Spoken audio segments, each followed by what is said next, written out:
Энэ намж хуваагдах гад хэлсэн шүү дээ. Яг ингээд хуваагдах гал. Гэхдээ энэ хуваагдал зөө яг 17 оны сонгуулиас өмнө 12 13 4 онд болсон асуудал шүү. Хүрсүх номтой хоёрын оюун эрдэнэ тэр хэдийн номтой залуучуудын холбооны хагарал яг өнөөдрийн хагаралтын эхлэл байсан. Эхлэл нь байсан шүү. 13 4 оны юм ярьж шүү. Эдгээр ч хоорондоо харахаа болоод хэрэлдээд хуралдыг хэрэлдээд хоёр ч харцдаг. Хүрсүх дараа инфо дараагаар суугаач оюун эрдэнэ номтой хоёрыг хэрэлдээд алан тодондоо урайлж салдаг байсан. Энэ эвлүүлэх ажиллагааг би өөрөө хийсэн байхгүй юу?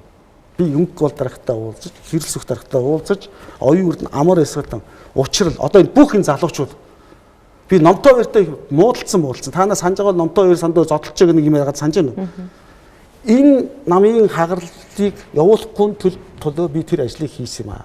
Тэнгууд хүрсэх дарга намайг нэг удаа дуудаж ирээд сандуу чи энэ намд маш том гавьяа байгууллаа. Ахын чиний 3 алдааг өршөөнө. Гэхдээ миний дүү Чингис хаан шиг усан байгаа сте. Хөөдүүд хамаагүйсэн байгаа байхгүй. 3 алдааг чи өршөөн. Гэхдээ миний дүү чи юмыг дандаа ивээр хийх гэж зөөлөнтэй ингэж явдаг аа. Гэхдээ миний дүү намын дарга хүн чинь бас хаяа хүмүүнийсийг одоо зандарч дашуурдаж те. За сэлэмд гэж арай хэлээгүй, сэлэмд шилээгүй. Би нэг санаж байна та мөнх чулууны хотын дараа амар сайхантай өрсөлдөж байхад би хотод очиод оролцоод явж ирсэн. Тэрэнд оролцохын төлөө би намаасаа өгсөн шүү дээ. Яг тэгэхээр мөнх чулууныг намын бодлого сөрүүд дэвшүүлж байгаа мөнх чулуун түүний ар сандуу байгаа учраас намаас хөв. Амар сайхан өөрөө намын бодлого сөрөөл орж ирээл иргэдүүлэн дарга болж ирсэн шүү дээ. Яг тэрнтэй адилхан мөнх чулуун гэдэг залуу дэвшингүүт ард нь наа чи ганцаараа чадахгүй ард нь сандуу байгаа учраас хоёулын намаас хөө гэдгийг манай гинсэг захиалсан.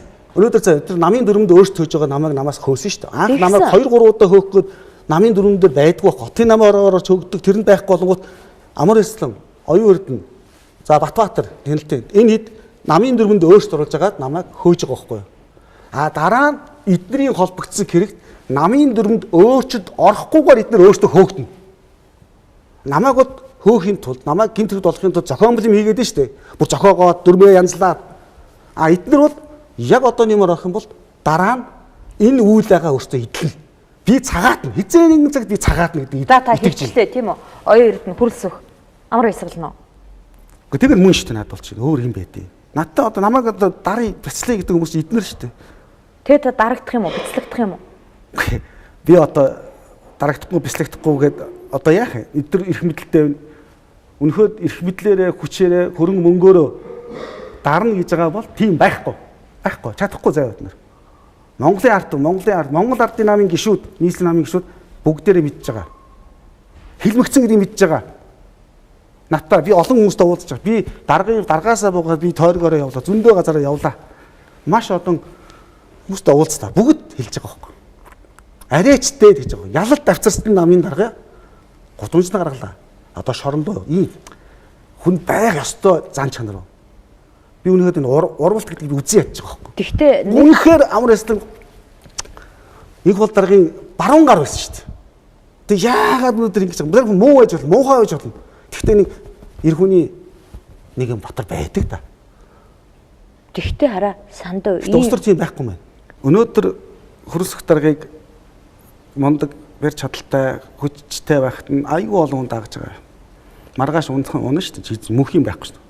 Бүгдээрээ дэвсэндээ тэр нь харин бэлэн байгаа. Харин би одоо тойроод байгаа тэр нөхдүүдийг бити урваараа гэж хэлээ. Наад хүнийхээ үхэн үхтэнд хамт байж байгаад тисээрэл бити буцаад өөр хүн лөө очоод наалдаад мундаг гэд тойрон бити бүжиглээрэй л гэж хэлээ. Би одоо оюун эрдэнэ гэдэг үнтэй юуж ярих вэ? Их сайхан ярьдаг байсан. Амар эстэй тэр бичлэг нь одоо нэг байдаг юм да. Яг юм тэр төрсүүдэр дээр ирээд сандуу би чамайг дарга байхаа чи би чамаас хоолоо ядар зүй чи хажууд нь байна гэд маш олон хүний хажид хэлжсэн үг байгаа.